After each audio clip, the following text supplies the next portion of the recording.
인간이 세상에 태어나면 3번 정도 크게 운다고 합니다. 우리가 세상에 태어날 때 울지 않고 태어난 아이는 없을 거예요. 다 웁니다. 또 한 번은 정상적인 사람이라면 부모가 죽을 때 울지요. 마지막 3번째는 무엇일까? 사람마다 다 다르겠습니다만은 저는 이렇게 말하고 싶어요. 하나님을 만날 때 운다. 진짜 당신이 하나님을 경험하고 만나게 되면요, 진짜 웁니다. 저도 하나님 처음 만날 때 눈물 콧물 정신없이 흘렸던 기억이 있습니다. 며칠 밤을 울었어요. 하나님을 만나는 것은 그런 감동이 있는 것입니다.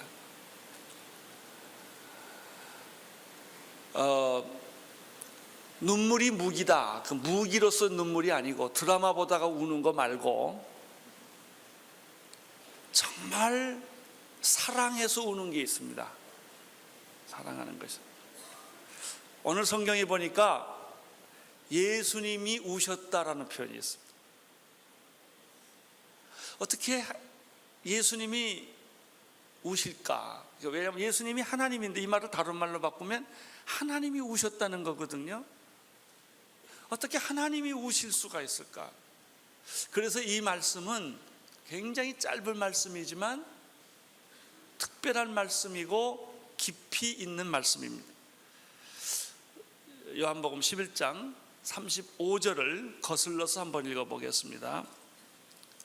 35절 시작. 짧지요? 성경에서 제일 짧은 구절이 이겁니다. 한글 번역은 세 문장으로 되었어요. 예수께서 눈물을 흘리셨다. 근데 그 번역이 조금 틀린 번역은 아닌데 완벽한 번역이 아니에요. 원어나대로 한다면 예수께서 우셨다. 2문장으로 해야 됩니다. 예수께서 우셨다. 왜 예수님께서 우셨을까? 사랑해서 우셨습니다. 진짜 눈물은 분해서 우는 것도 아니고 아파서 우는 것도 아닙니다. 힘들어서 우는 것도 아니고 진짜 눈물은 사랑하기 때문에 우는 것입니다. 자녀가 잘못되었을 때 부모의 눈에는 피눈물이 있습니다. 아니, 자녀가 잘못하면 자기가 울어야지 부모가 왜 웁니까? 잘못하지 않는 부모가 사랑하기 때문에 눈물을 흘리는 것이죠.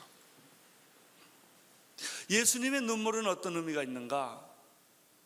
그것이 하나님의 눈물이라는 것이죠. 전지전능하시고 무소부재하시는 그런 능력 있는 분이 왜 우세요? 능력이 없어야 울지요. 근데 하나님은 고통하시는 분이세요. 사랑하기 때문에. 능력이 있음에도 불구하고 그분은 나 때문에 눈물을 흘리는 분이세요. 제가 하나님에 대해서 만약에 그림을 그리라고 한다면 눈이 퉁퉁 부어있는 하나님을 나는 그릴 거예요. 눈에 진물이 나시는 하나님, 나를 보고 울고 속상해서 울고 사랑해서 울고, 내가 나쁜 길로 갈 때 하나님은 얼마든지 힘이 있으니까 능력이 있으니까 나를 마음대로 야단도 칠 수 있지만 그냥 우시는 분이 하나님이십니다. 고통하시는 하나님. 두 번째, 예수님의 눈물은 어떤 의미가 있을까? 예수님이 하나님의 아들이셨지만 그분이 인간이었다는 것이죠. 인간이셨기 때문에 나를 이해할 수 있어요. 만약 예수님이 하나님이셨다면 그가 인간이 아니니까 나의 한계, 나의 고독, 나의 외로움, 나의 부족함을 잘 이해 못할지도 몰라요. 예를 들면 건강한 사람은요, 아픈 사람 이해 잘 못합니다. 그래서 부부가 한 사람은 건강하고 한 사람이 아프면 왜 아파? 그러는데 아니, 아파 죽겠는데 왜 아파? 그래요. 그 아픈 사람은 이중으로 서러워요. 아파서 서럽고 상대방이 못 알아줘서 서럽고 그런 거예요. 하나님은 우리를요 하나님으로서만 이해하는 게 아니고 인간으로서 우리를 이해하세요. 그게 예수의 눈물이에요.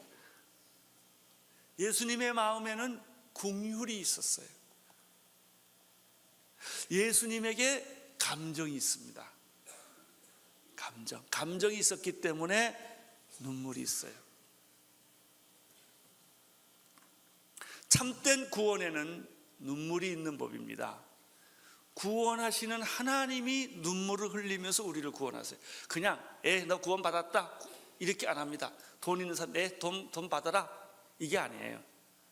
하나님이 우리를 구원하실 때 눈물을 흘리면서 우리를 구원하셨어요. 또 구원받는 자의 입장에서는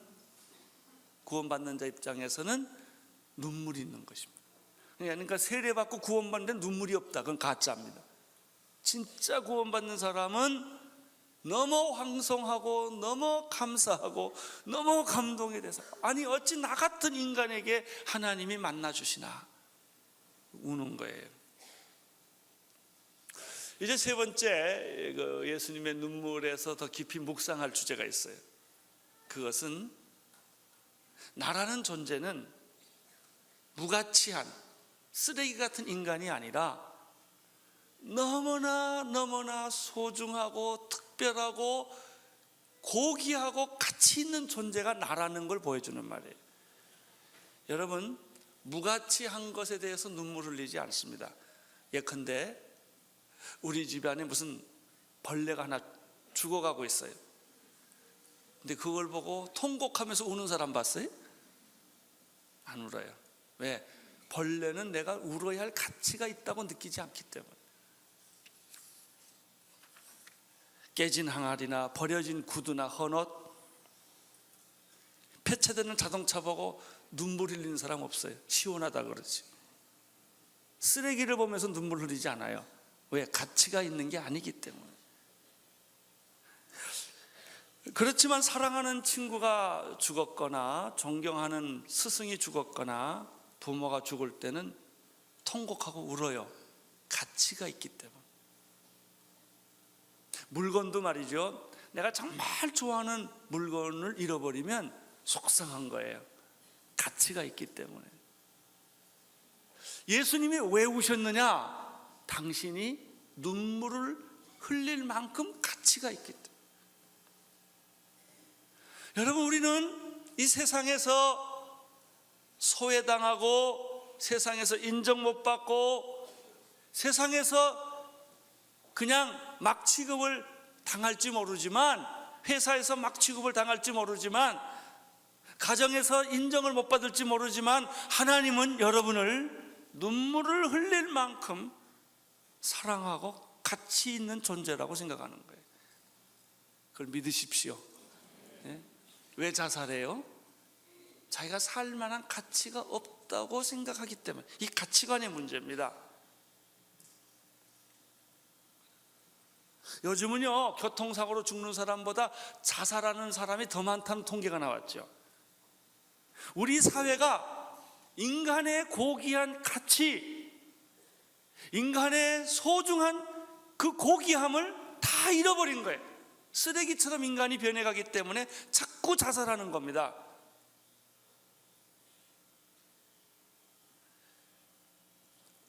성경은 인간이 얼마나 고귀한 존재냐, 하나님만큼 고귀한 존재라고 말합니다. 그래서 사람을 하나님의 형상으로 지음받았죠. 잘 들으십시오. 인간 안에는 하나님의 DNA가 있어요. 동물은 없습니다.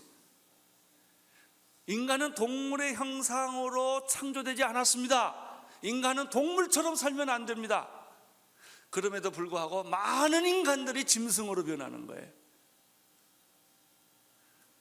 내가 제일 속상하게 생각하는 게, 당신 무슨 띠야? 나는 개띠야, 소띠야, 말띠야 이러는 거. 왜 인간을 동물로 자꾸 비교해서 얘기하냐 이거예요. 당신은 원숭이 띠야. 왜? 하는 게 꼭 원숭이 같아. 이제부터 당신 무슨 띠야? 그러면 사람 띠야 이렇게 말하시기를 바랍니다. 우리는 사람 띠예요. 사람 띠. 인간이에요. 동물처럼 만들어진 존재가 아니고 우리는 하나님의 형상대로 만들어진 고귀한, 존귀한, 가치 있는, 의미 있는 존재라는 사실을 믿으시기를 축원합니다. 의미가 있어요. 나도 귀하고 다른 사람도 귀한 거예요. 다른 사람 생명을 함부로 취급하면 안 돼요. 왜 우리가 환경 문제를 이야기하느냐? 우리가 다 고귀한 존재이기 때문에. 농약 먹고 병들고 공기 나빠서 병드는 그런 존재가 아니란 말이죠. 우리는 좋은 물, 좋은 공기를 먹고 마시고 좋은 환경에서 자라야 할 그런 왕자 같은, 공주 같은, 이 세상에 하나밖에 없는 그런 소중한 존재라는 것이죠. 그래서 예수님이 나사로의 죽음을 보고 눈물을 흘리셨다 하는 것입니다. 눈물을 흘리는 예수님의 모습을 보고 유대인들은 36절과 37절에서 이렇게 말을 했습니다. 36절, 37절을 보십시오. 시작. 이에 유대인들이 말하되 보라, 그를 어떻게 사랑하였는가 하며 37절 말하되 소경의 눈을 뜨게 한 이 사람이 그 사람을 죽지 않게 할 수 없었더냐 하더라.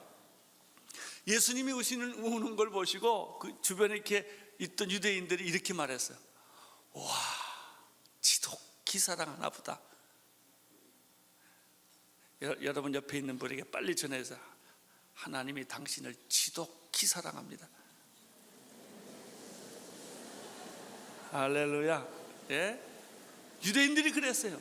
아니 예수님이 저렇게 눈물을 흘리다니 얼마나 사랑했으면 그렇게 우실까? 이렇게 말하는 거예요. 37절은 이런 표현이에요.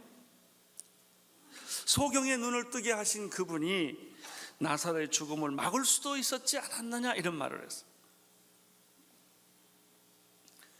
질문은 계속되고 의문도 계속된다는 것이죠. 아니 그렇게 눈물을 흘리면서 예수님이 이 사람을 사랑했다면 나사로의 죽음을 미리 막을 수도 있지 않았겠냐 하는 거죠. 이건 사실이죠. 우리는 가끔 역사가 우리가 원하지 않는 방향으로 흘러가는 것을 볼 수 있어요.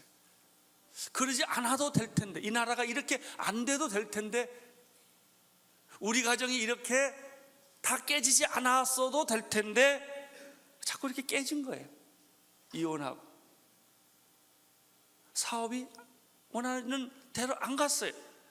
우리 사회가 지금 모든 국민이 원하는 대로 안 가지고 있어요. 거기는 질문이 생기는 거예요. 의문이 생기는 거예요. 아니 예수님이 소경의 눈도 뜨게 해줬다면 이 사람을 죽음을 막아주올 수 있었을 텐데. 이런 생각을 하고 있는 유대인들을 보시고 예수님께서 38절에서 다음과 같이 대답을 하십니다. 38절 보십시오. 시작. 이에 예수께서 다시 속으로 통분히 여기시며 무덤에 가시니 무덤이 굴이라 돌로 막혔다. 유대인들의 생각을 예수님이 아셨어요. 예수님은 그 유대인들에 대해서 화를 낸 게 아니고 오늘 이 비극의 주인공, 사랑하는 나사로를 병으로 죽게 했던 이 죽음에 대해서 예수님은 도전하기 시작한 거예요. 우리는요 가끔 마귀가 그 사람한테 들어가서 막 나쁜 짓 하게 하면 마귀는 안 보고 나쁜 짓 한 사람만 보고 사람한테 야단을 해요. 아니에요. 그 사람이 나쁜 짓을 했지만 사실은 그 배후에 악의 영이 있거든요. 이 본질을 못 보는, 죄의 본질을 못 보고 자꾸 죄의 현상만 보고 사람을 평가할 때가 많아요. 그래서 우리들이 흔히 하는 말이 그런 말 있잖아요. 죄는 미워하되 사람은 미워하지 말라는 말이다. 그런 말, 본질을 보라는 것이죠. 이 역사의 죄의 본질, 우리 사회를 이렇게 어지럽게 만든 죄의 본질이 뭐냐는 거예요. 그걸 잡아야 돼요. 예수님이 이 죽음의 세력에 대해서 도전한 거예요. 그 38절에 예수께서 다시 속으로 뭐 했죠? 통분, 이거 다른 말 분통이 터졌다. 이게 사람한테 분노하는 게 아니고 나사로를 죽게 한 죽음에 대해서 분노했다는 거. 분노했다. 여러분을 괴롭히는 이 질병에 대해서 병을 용납하지 마세요. 병자는 사랑하세요. 그러나 병은 좋은 게 아니에요. 병은 분통을 터뜨립니다. 왜? 이 병이 사람을 죽였으니.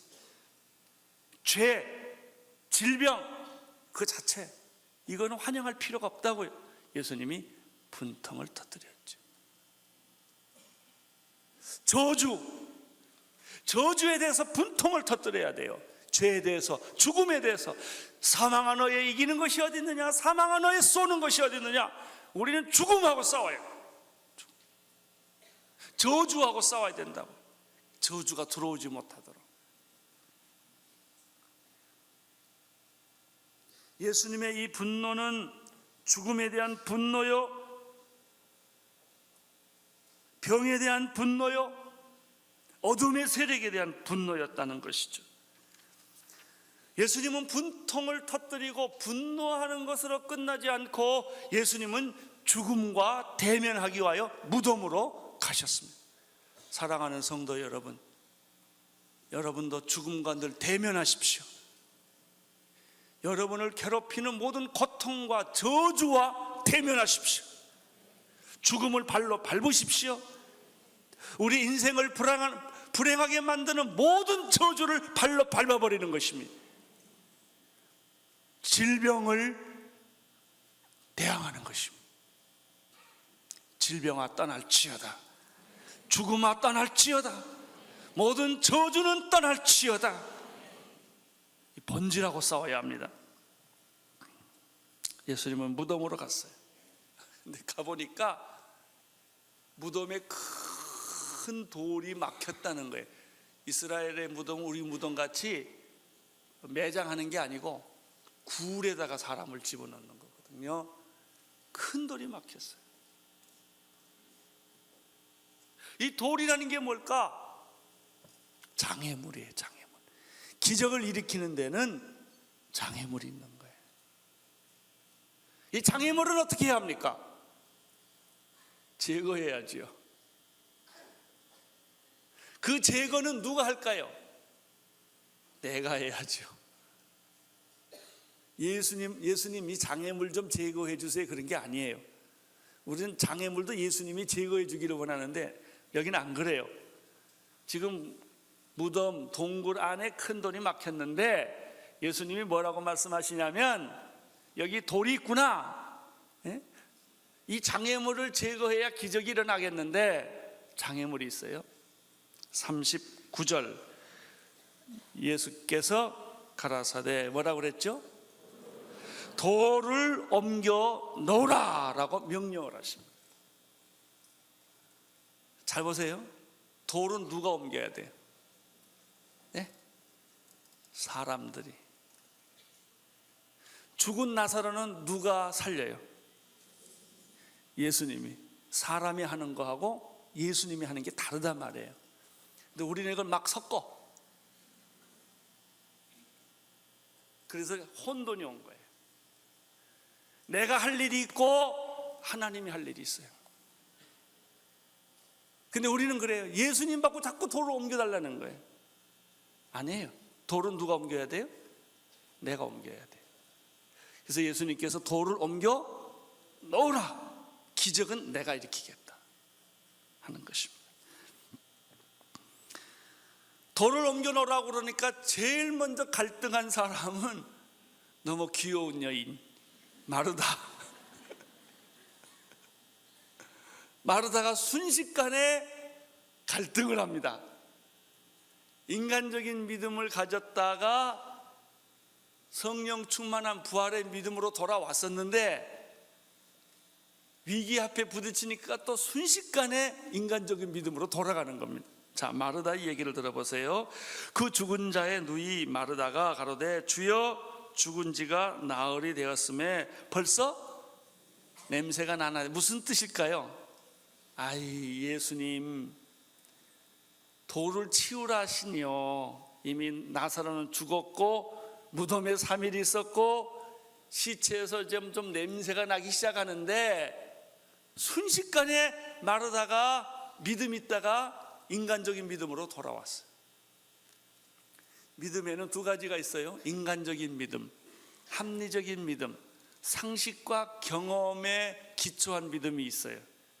대부분의 많은 사람들은 그걸 믿음이라고 착각하고 있어요. 근데 그건 진짜 믿음 아니에요. 진짜 믿음은 말씀에 기초한 믿음, 하나님에 기초한 믿음, 성령에 기초한 믿음이 진짜거든요.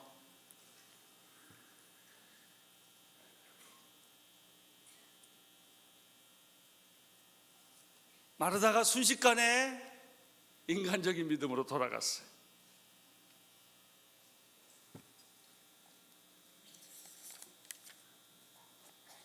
다 좋은데 순식간에 마르다의 마음에 사로잡고 있는 거는 에이 죽은 지가 3일 됐는데요, 이 생각이 드는 거예요. 마르다를 보면요 꼭 나와 똑같아. 여러분하고 어느 순간까지는 다 아멘 할렐루야 믿습니다, 뭐 다 새벽기도 오고 철학기도 오고 금식도 하고 뭐 믿음으로 다 해. 결정적인 순간에는 흔들려, 안 믿어. 그리고 이성으로 돌아가요. 내 경험으로 돌아가는. 이 사람이 마르다였어요.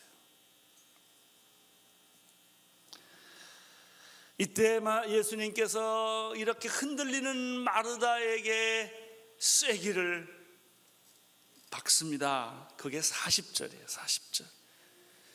예수께서 가라사대 내 말이 내가 믿으면 하나님의 영광을 보리라 하지 아니하였느냐, 이렇게 했죠. 마르다가 참 고마운 것은 마르다가 늘 실수해 줌으로 말미암아 우리가 미리미리 예수님의 해답을, 축복을 받는 거예요. 그 인간적인 믿음을 가진 마르다에게 예수님이 뭐라고 말씀하셨냐면 내가 믿으면 하나님의 영광을 보리라고 내가 말하지 않았느냐. 그 4절에서 이미 말했거든요. 이 병은 죽을 병이 아니라 하나님의 영광을 위함이요 하나님의 아들은 이를 인하여 영광을 얻게 하려 합니다 라고 말했거든요. 근데요 아무리 말씀해도 관심 없는 사람만 못 들어요. 안 들려. 보아도 보지 못하고 들어도 듣지 못하는 법이에요. 예수님의 이 얘기는 이거예요. 내가 믿으면 하나님의 영광을 본다고 하지 않았느냐. 여기서 아주 우리는 중요한 영적 공식, 교훈을 얻습니다. 첫째는 보면 믿는 것이냐 믿으면 보이는 것이냐는 거예요. 합리적인 믿음, 이성적인 믿음, 우리들의 믿음은 어떤 거냐? 보여주면 믿겠소. 보여주면 믿겠소. 백문이 불여일견이라 그러잖아요. 암만 들어봐도 보는 것만 못하다 그러잖아요. 보여달라 이거예요. 하나님 계시면 딱 보여주면 될 거 아니냐 이거예요. 기적도 보여달라 이거예요. 그럼 난 믿겠다 이거예요. 여러분 보여주면 믿을 것 같으세요? 안 그래요. 내가 어떤 사람 전도해 봤는데 보여주니까 최면 걸렸다고 그러더라고요. 믿을 마음이 근본적으로 없는 사람은 아무리 보여주고 만져줘도 안 믿습니다. 왜? 자기 안에 믿음이 없으니까. 예수님의 주장은 뭐예요? 아니다, 그게 아니다. 내가 믿으면 보인다. 믿으면 보인다. 나는 오늘 여러분들에게 이 믿음 있게 되기를 축원합니다. 그러면 믿음이란 게 뭐냐? 이런 문제예요. 믿음은요 내 이성의 산물이 아니에요. 학문의 결과가 아니에요. 공부 많이 한다고 믿음 생기냐? 아니에요. 지식이 많다고 믿음이 생기느냐? 아니에요. 열심히 있다고 믿음이 생기냐? 아니에요. 우리가 착각하는 거, 제일 착각하기 쉬운 건요 열심히 믿음이라고 생각하는 거예요. 교회 봉사도 열심히 하고 다 땀을 뻘뻘 흘리고 열심히 하는데 보면 신경질이 좀 있어. 화가 있어. 그리고 남을 원망하는, 열심히 하는데 원망이 있어요. 그 왜 그런 줄 아세요? 인간적인 믿음이기 때문에. 내가 이렇게 하는데 안 알아주냐 이걸. 여러분, 인간적인 믿음은 아무리 열심히 있고 아무리 지식이 많고 아무리 모든 걸 다 가졌다 하더라도요, 결과는 덕을 안 끼칩니다. 그냥 무슨 믿음이 덕을 끼치느냐? 은혜로 말미암는 믿음이에요. 그건 겸손해요. 남에게 유익을 줘요. 결과가 좋아요. 거듭난 믿음은 결과가 좋아요. 인간적인 믿음은 열심히 있어서 좋은 것처럼 보이고 사람들도 박수를 막 칩니다. 근데 아무것도 없어요. 그게 인간적인 믿음이에요. 나는 오늘 여러분들이 인간적인 믿음을 지나서 거듭난 믿음, 영적인 믿음, 부활의 믿음의 단계에 이르기를 축원합니다. 믿음은 내가 노력해서 얻어지는 게 아니에요. 은혜를, 긍휼을 구함으로 믿음이 생기는 거예요. 내가 믿음이 없습니다. 하나님 나에게 믿음을 주십시오. 믿음은 선물이거든요. 선물은 강요하면 뇌물이지요. 당신 나한테 선물 좀 해. 그건 뇌물이지. 그걸 토색한다고 그러는 거예요. 남한테 등쳐서 엎드려 절 받는 거예요. 그건 믿음 아니에요. 믿음은 하나님이 주시는 거예요. 그래서 은혜예요. 그래서 믿음에는 겸손이 필요해요. 그 겸손을 통하여, 은혜를 통하여, 말씀을 통하여 얻어진 믿음은 기적을 만드는 거예요. 믿음의 주인은 내가 아니고 내가 믿는다가 아니에요. 주님이 나에게 믿음을 주셨기 때문에 그 믿음의 주인은 누구예요? 예수 그리스도죠.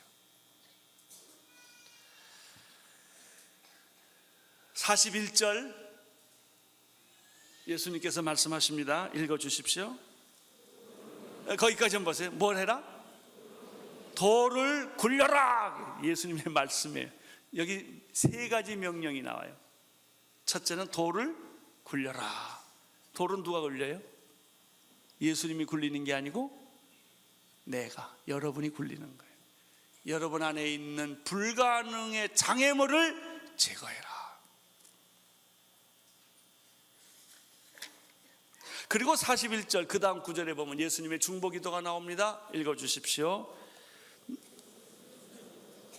눈을 들어 우러러보시고 가라사대 아버지여 내 말을 들으신 것을 감사하나이다. 여기서 배울 게 뭐예요? 기적 이전에는 언제나 기도가 있다. 기적이 일어나기 위해서는 기도가 있다. 세 가지 기도예요. 첫째는 중보기도, 두 번째는 믿음의 기도, 세 번째는 감사기도. 43절, 44절을 보십시오. 시작. 이 말씀을 하시고 큰 소리로 나사로야 나오라. 첫째는 돌을 굴려라. 사람이 하는 거예요. 죽은 나사로를 살리는 건 누가 하는 거예요? 예수님. 나사로야 나오라. 죽음에 대해서 명령을 내렸어요. 나는 여러분도 죽음을 두려워하지 말고 죽음에 대해서 명령을 내릴 수 있게 되기를 바랍니다. 이제 여러분 언젠가 내가 예언 하나 할게요. 꼭 죽어요. 그렇죠? 언젠가 꼭 죽어요. 죽을 때 죽음아 하고 죽음에 대해서 명령을 내요. 죽음아 너의 이기는 것이 어디 있느냐, 너의 쏘는 것이 어디 있느냐 그러는 거죠. 첫째는 돌을 굴려라. 두 번째는 죽은 나사로야 일어나라 그랬더니요, 즉각 죽은 나사로가 일어났어요. 죽은 자가 수족을 배로 동인 채 나오는데 그 얼굴은 수건에 쌓였더라. 예수께서 가라사대 풀어 놓아 다니게 하라. 세 번째 명령에 첫 번째는 돌을 굴려라. 한번 따라. 돌을 굴려라. 나사로야 나오라. 수건을 풀어 다니게 하라. 이것이 오늘 메시지입니다. 수건은 누가 또 풀어요? 사람들이. 그건 예수님이 하는 게 아니에요. 예수님이 하는 일은 죽은 자를 살리는 거예요. 여기 보니까 그 시체를 쌌을 거 아닙니까? 근데 누가 풀어줘야 되는데 안 풀어주니까 싼 채로 무슨 괴기 영화처럼 이렇게 나온 거예요. 나는 이 발이 좀 걱정해. 발을 통째로 두 개를 묶었으면 어떻게 걸어왔겠나. 하나씩 배를 묶었을까. 뭐 어쨌든 이게 묶인 채로 나왔다는 겁니다. 아니면 이렇게 통통 튀어서 왔을지. 사오정처럼.